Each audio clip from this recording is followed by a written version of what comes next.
कामना जागृत हो गई उसको प्राप्त करने की, उसको भरने की। और उस कामना की पूर्ति में जब स्वयं भगवान नारायण के द्वारा बाधा उत्पन्न हुई, देखा जाए तो नारद को बचाया है माया से।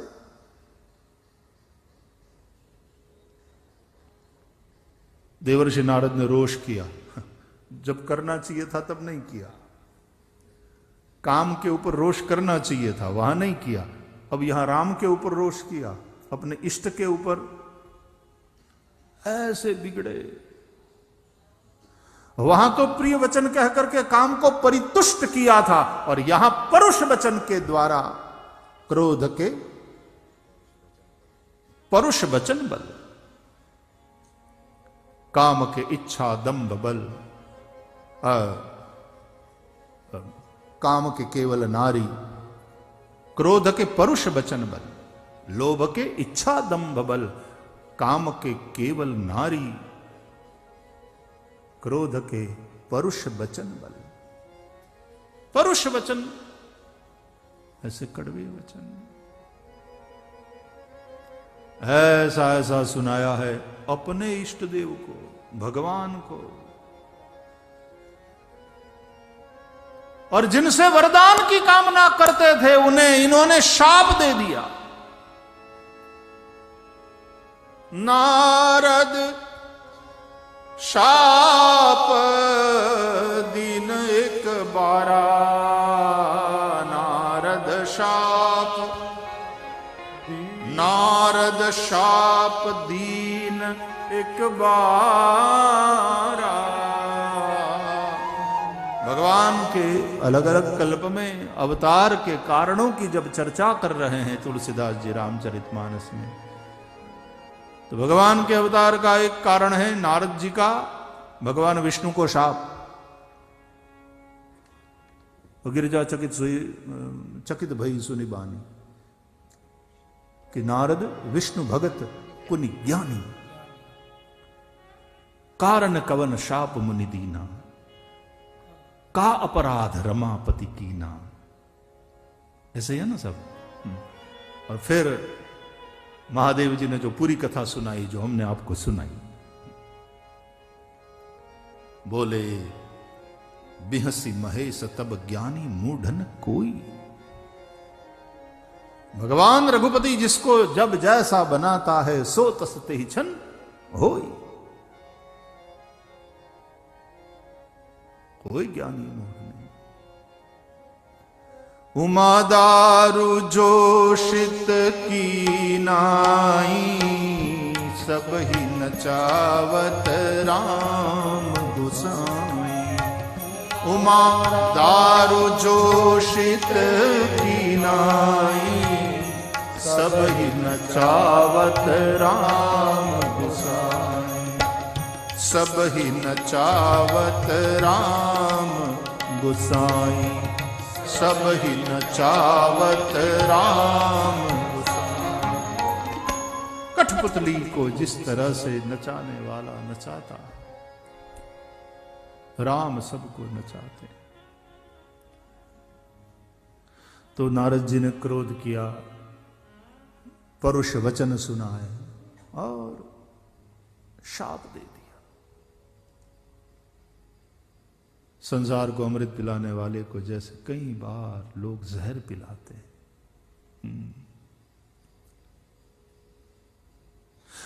सर्प की तरह होते हैं, मच्छर की तरह होते हैं, शेर इत्यादि हिंसक पशु की तरह वो लोग होते हैं। शेर आखिर पशु है, वो मारने से पहले ऐसा थोड़ी ना सोचेगा कि ये पद्मश्री है। इसके साथ ऐसा नहीं करना चाहिए।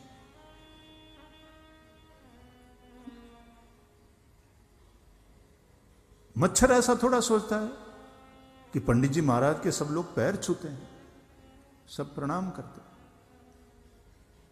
तो मच्छर भी क्या पूरा श्लोक है ना आप लोगों के पास मच्छर का, कि किस तरह से पहले वो चरण में आता है। गुनगुन क्या है आचार्य जी? भाई माइक आपो। हाँ बस वो सत्संग कर रहे हैं, स्वाध्याय कर रहे हैं। तो शुरुआत में पहले पांव में आएगा और जैसे पैर छूने आता है नमस्कार पंडित जी ऐसे करने के लिए, उस हिसाब से पहले आता है। तो कान में भी गुनगुन गुनगुन करता है जैसे कोई बड़ी मीठी बात सुना रहा। Hello how are you, everything is okay आदि आदि। तो पहले क्या करता है? हेलो प्राक्पादयो पतति खादति पृष्ठमां। सच्ची मेल नहीं काटता। आप पढ़िएगा इसलिए काटता है नहीं, हकीकत में मच्छर काटता है, कभी बोलना ही नहीं, काटती है सच में। वो मादा मच्छर होती है, वो बेचारी प्रेग्नेंट होती है हकीकत में, तो उसको पोषण अपने बच्चे को, तो वो उसके लिए पता नहीं आपके खून में वो सब कुछ होता है जो, तो उसके चलते। और जिसने केला खाया हो उसको तो वो ज्यादा प्यार करती है, ये पता नहीं क्यों।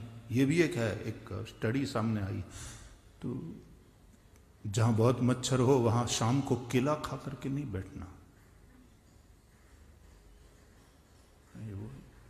तो तो क्या काटती है? हाँ। मच्छर विचित्र ध्वनि निकालते हुए कान के पास आती है, अंततः कमजोरी जानकर तुरंत भोलेनाथ मच्छर भी निडर होकर रोम नहीं। भरत भाई ऐसा करो, हमारे पूजनीय कुलपति महोदय जी पधारे हैं, आप इसी श्लोक को लेकर के 2 मिनट कुछ कहिए। हाँ तो फिर आपका भी वो, क्योंकि सोमनाथ संस्कृत यूनिवर्सिटी से आप यहाँ आए हैं तो आपकी भी हाजिरी लग गई है, तो कुछ 2 शब्द भी मिल जाए। जो संस्कृत में इन तिंगंत क्रियाओं में लोक व्यवहार में अथवा और किसी शोध के ना ये प्रामाणिक लगता नहीं है। हाँ जी ठीक है लेकिन वो जिसने भाषांतर किया है उसने शायद वो सब कुछ पढ़ा होगा, जो स्टडी का सामने आया है वो, तो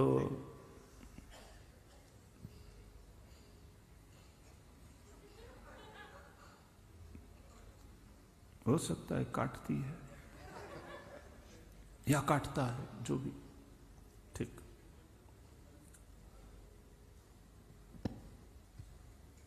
तो मच्छर कभी ये नहीं सोचता कि पूजनीय पंडित जी को लोग प्रणाम करते हैं, इनके पैर छूते हैं, इनको नहीं काटना चाहिए।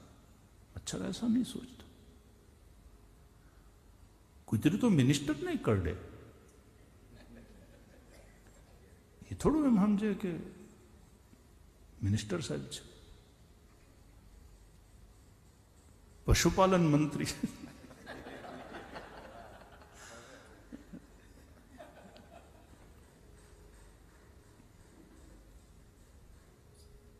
महादेव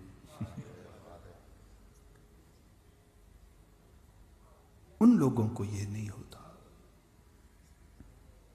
कि ये बड़े हैं, ये पूजनीय हैं। वो तो शेर भी झपटेगा, ये नहीं सोचेगा कि ये पद्मश्री है, पद्मभूषण है, वो तो मारेगा। तो इस तरह से दुष्ट वृत्ति प्रवृत्ति के जो लोग हैं वो ये नहीं सोचते कि इन्होंने समाज को कितना प्रदान किया है, ये समाज के लिए बड़े उपकारक है, ये समाज को अमृत बांटने वाले। ना, वे लोग तो ऐसे महापुरुषों के प्रति भी विष ही उगलेंगे। ये उनकी प्रवृत्ति है, ये उनकी भूमिका है, और उसकी शिकायत भी क्या, वो वैसे हैं।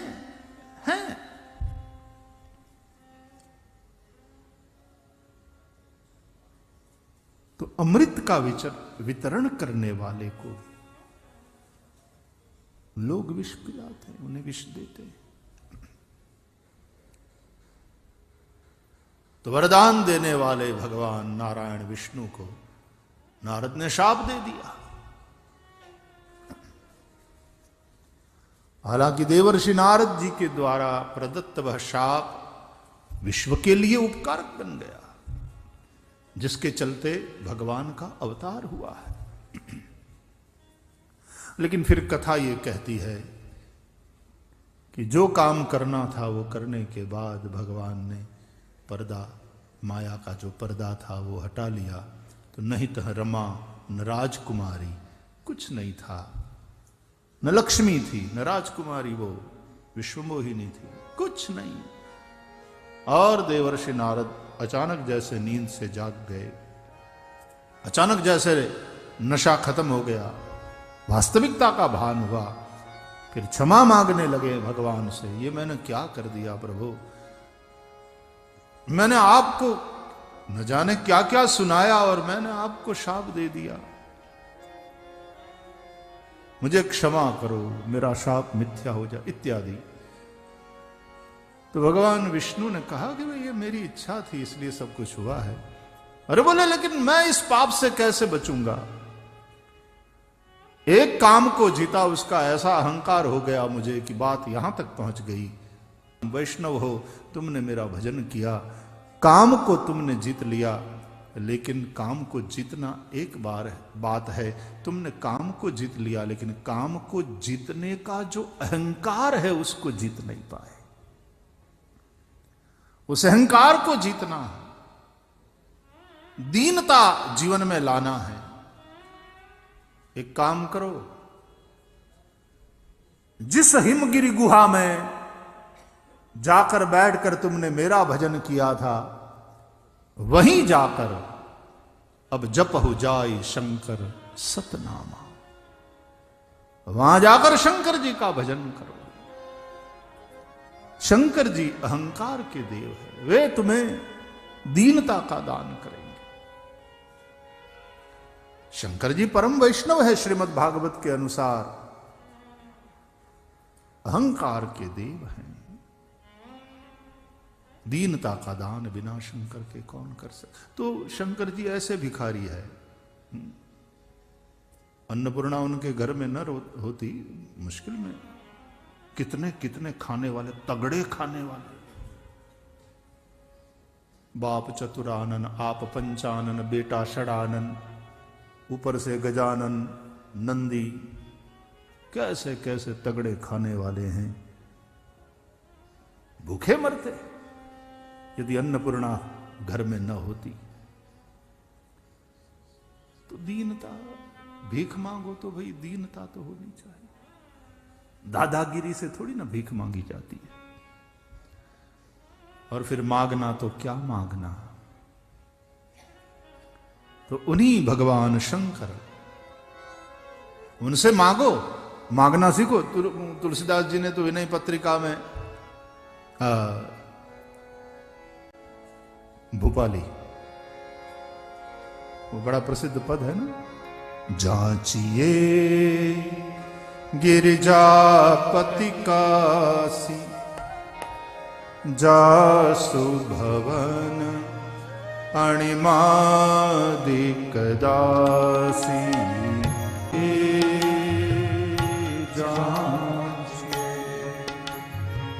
शंकर जी से याचना करनी है।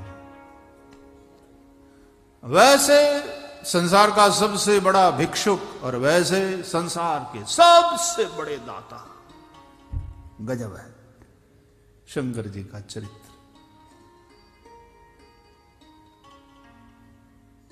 उनसे मांगो, याचे अहम याचे किम शंकराच्छमहम याचे, शंकर जी से शम, हम कल्याण की कामना करते हैं। मैं भगवान शंकर से कल्याण की कामना करता हूं। कैसा? सदाचरण तत्परः,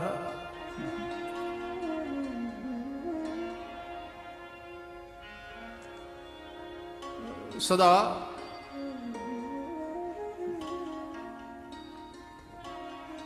आचरण तत्पर,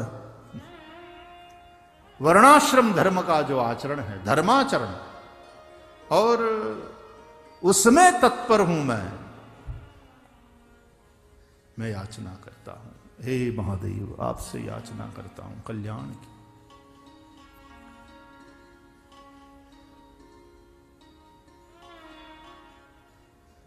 भगवान शंकर धर्म रूपी वृक्ष का मूल है। मूलम धर्म तरोह।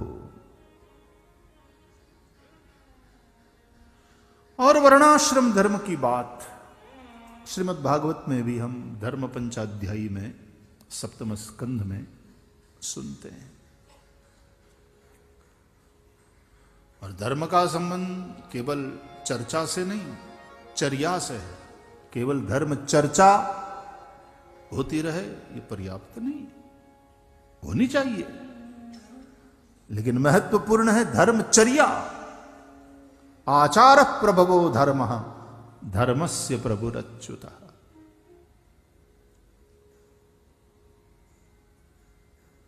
तो धर्म का आचरण करने में तत्पर ऐसा मैं आपसे क्षम याचे कल्याण की कामना करता हूं। वर्णाश्रम की दृष्टि से देखा जाए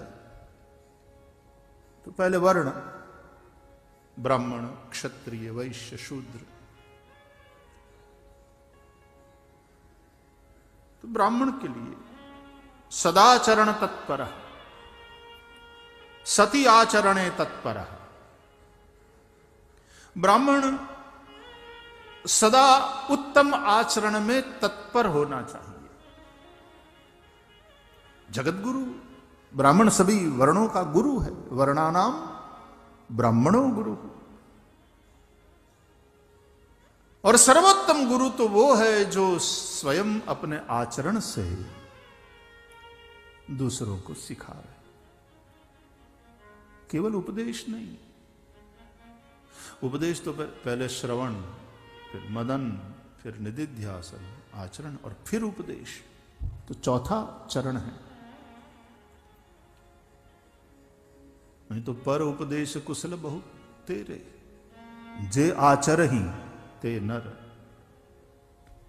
ऐसे लोग बहुत कम मिलते। आचरण तो वो बात है ना कि एक महात्मा बहुत बढ़िया प्रवचन कर रहे थे, ऐसी बढ़िया बढ़िया बातें सुना रहे थे। तो एक दिन एक आदमी ने देखा उनके महाराज के जीवन को, उसने देख लिया था नजदीक से कि वो, क्योंकि साथ में रहता था सेवा में। तो फिर उससे रहा नहीं गया। तो उसने कहा कि महाराज आप बातें ऊंची ऊंची करते हैं, बहुत बढ़िया बढ़िया बोलते हैं, उपदेश आपका बहुत बढ़िया है, लेकिन माफ करना आपका आचरण वैसा नहीं।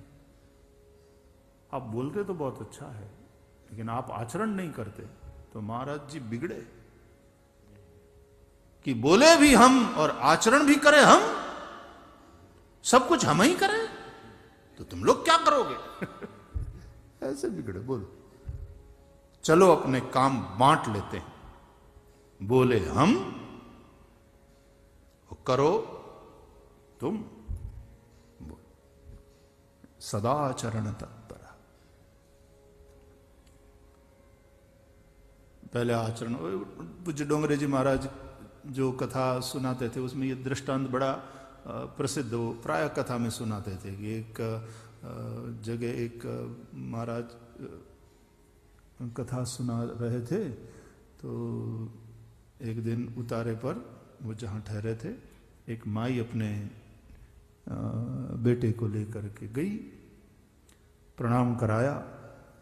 महाराज जी इसको आशीर्वाद दीजिए, मैं इसको विशेष रूप से आपके पास आशीर्वाद के लिए ले आई। इसको एक बहुत बुरी आदत है महाराज जी। क्या? ये गुड़ बहुत खाता है, बहुत ही गुड़ खाता है। इसको बहुत समझाती हूँ, लेकिन पता नहीं बहुत ज्यादा गुड़ खाता रहता। आप महाराज जी इसको कुछ समझाओ। तो महाराज जी ने बच्चे के सिर पर हाथ रखा और कहा ठीक है माई, बड़ा प्यारा बच्चा है, अभी 7 दिन कथा चलेगी, पूर्णाहुति के दिन तुम इसको लाना, मैं उसको समझाऊंगा। तो फिर 7 दिन कथा चली। पूर्णाहुति के दिन वो माई जैसा कि कहा था अपने बच्चे को लेकर के पहुंची। प्रणाम किया बच्चे ने महाराज जी को। तो महाराज जी ने सिर पर हाथ रख करके बच्चे को केवल इतना समझाया कि बेटे गुड़ बहुत अच्छा लगता है। हाँ, निर्दोष बच्चा, 12-13 साल के बच्चे, हाँ महाराज जी मुझे बहुत अच्छा लगता है। बोले ठीक है, कभी कभी खाओ बेटे, ज्यादा खाना, नित्य खाना ये उचित नहीं है, तुम्हारे स्वास्थ्य के लिए भी उचित नहीं है, तो ज्यादा नहीं खाना, ठीक है? प्यारे से बच्चे ने कहा ठीक है महाराज, प्रॉमिस? ठीक है महाराज जी, जैसा आप कहें। तो फिर माई बोली, वो कहा महाराज ने कहा अब नहीं खाएगा। तो माई बोली महाराज ये बात तो आप पहले दिन जब मैं लेकर आई इसको तब भी आप बोल सकते थे, आपने 7 दिन लगा दिए इसमें, इस 7 दिन में और 2 शेर गुड़ खाएगी, उसी दिन आप समझा देते। तो महाराज ने कहा कि उस दिन मैं समझाता तो कुछ बात न बनती। क्यों? बोले मैं खुद ही गुड़ ज्यादा खा रहा था, मेरे बहुत प्रिय, मैं बहुत ज्यादा गुड़ खाने वाला, तो मैंने इन 7 दिनों में छोड़ा, मैंने एकदम कम कर दिया। तब मुझे लगा कि अब मैं इसको कुछ कहने की योग्यता में हूं, अब इसको कुछ समझाने की स्थिति में हूं। इसके पहले यदि कहने को तो तब भी कह सकता था, लेकिन उसका असर नहीं होता। संतों का भले ही वो ज्यादा पढ़े लिखे ना हो, पंडित ना हो, विद्वान ना हो, लेकिन संतों की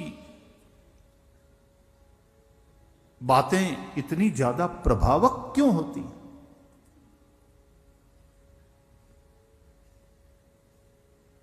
क्योंकि उनके जीवन में है वो त्याग, उनके जीवन में है वो पवित्रता। आचरण जे आचरही ते नर न घनेरे, आचरण का महत्व है। तो सदाचरण तत्पर, ऐसा में शंकराच्छमहम याचे। यदि क्षत्रिय है कोई तो सदाचरण तत्पर है,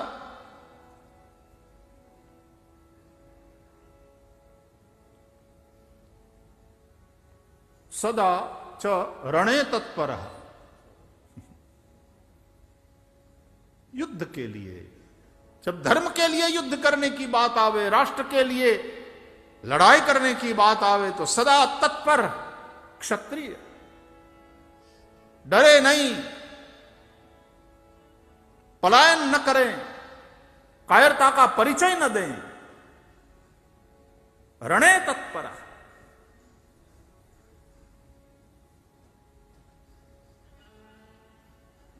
अर्जुन को युद्ध के लिए तैयार किया श्री कृष्ण ने। तस्मात्, बार बार समझा समझा कर, तस्मात् युध्यस्व, इसलिए युद्ध कर, इसलिए युद्ध कर, तेरे लिए यह कर्तव्य रूप, तेरा क्षात्र धर्म है। सामने जो दिखाई पड़ रहे हैं उनमें जो तू अपने सगे संबंधियों को देख रहा है, आचार्यान, मातुलान, भ्रातृन, पुत्रान, पौत्रान, सखिंस तथा, ना इस दृष्टि से न देख। बातें तेरी विराग की मालूम पड़ती है, लेकिन ये बात विराग की नहीं, हकीकत में ये विषाद से उत्पन्न बातें। इसलिए पहले अध्याय को अर्जुन विषाद योग कहा गया, वरना अर्जुन विराग योग कहते। अर्जुन जी की पहले अध्याय में बातें सुनो, कोई ऐसा वैसा होता तो तालियां बजाता कि देखो कितनी समझदारी की बात कर रहा है।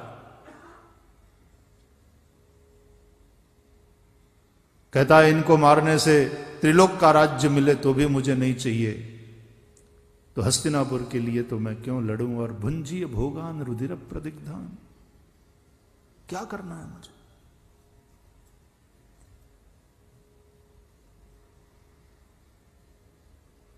लेकिन यहां श्रोता श्री कृष्ण थे। श्रोता भी कभी कभी ऐसा तगड़ा होता है कि वक्ता की खबर ले लेता, वक्ता की कसौटी हो जाती। तो पहले अध्याय में तो अर्जुन ही वक्ता है और श्रोता श्री कृष्ण है, लेकिन यहां श्रोता ने सुनकर ताली नहीं बजाई, उसकी प्रशंसा नहीं करी अर्जुन की कि वाह क्या विराट की बात है, जाता करो, छोड़ो। क्लैप्यमास्म गमः पार्थ नैतत्त्वय्युपपद्यते क्षुद्रम हृदय दौर्बल्यम त्यक्त्वोत्तिष्ठ परन्तप। ये तेरे हृदय की दुर्बलता है।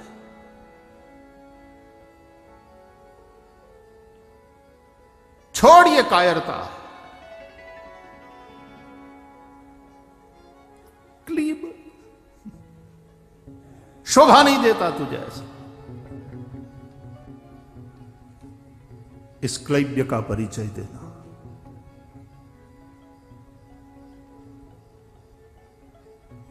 अर्जुन विषादी सदाचरणे तत्पर।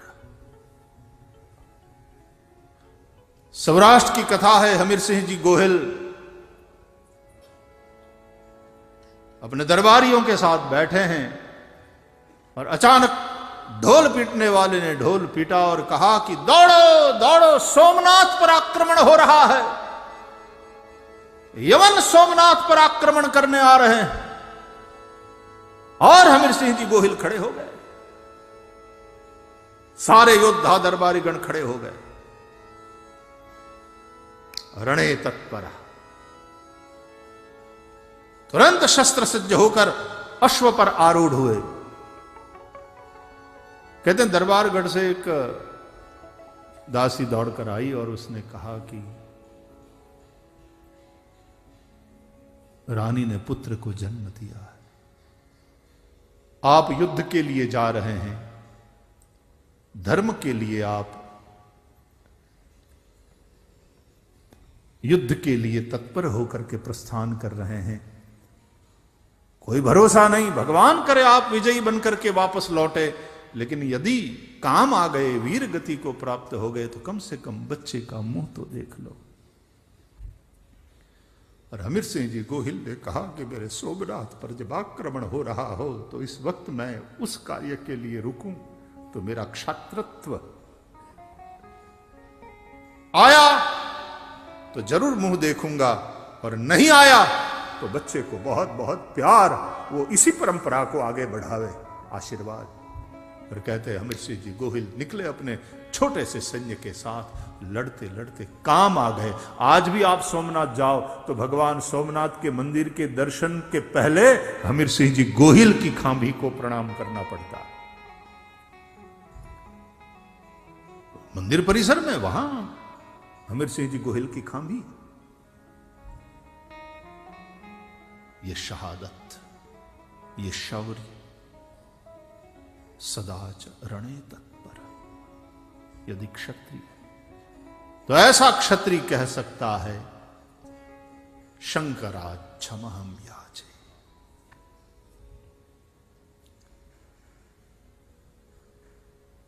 वैश्य जाए,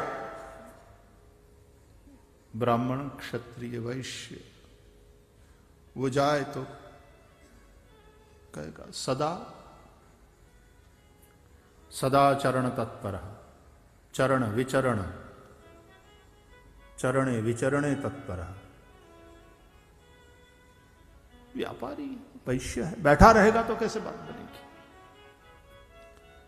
सदा विचरण करता रहे, जुना जमन में तो पोठ्यू लेन जाता खबर। व्यापार के लिए देश देशावर पहुंचते थे लोग व्यापार के हिसाब से,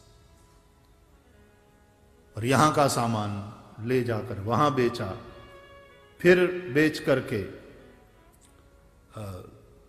विक्रय किया, उसी धन से फिर क्रय करके यहां ले आए, फिर वो यहां बेचा, दोनों तरफ से मुनाफा कमाया, और उस द्रव्य का फिर कर के रूप में नृपति को चुकाया, और दान के रूप में धर्म की सेवा में लगाया, अपने भोग के लिए शेष रखा और अच्छे से जीवन का यापन करता है।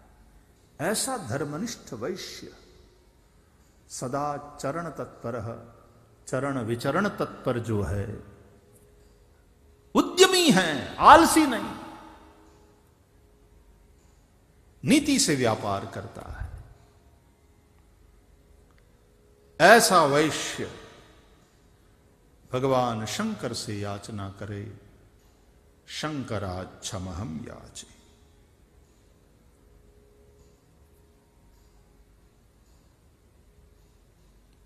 शूद्र यदि जाए और वो भी यही प्रार्थना करे, शंकराच्छमहम याचे सदा चरण तत्पर, चरण तत्पर, चरण सेवा में जो तत्पर है, नित्य उन द्विज वर्णों की सेवा में जो तत्पर है, चरणे पदे तत्पर, कठिन है सेवा धर्म।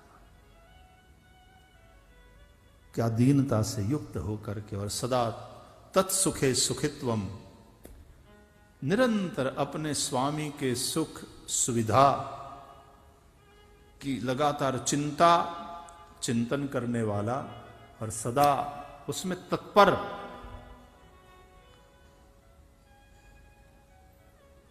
त्रण वार पानी मागे त्यारे चौथी वार ढोळातू आवे, छलकातू एम नहीं।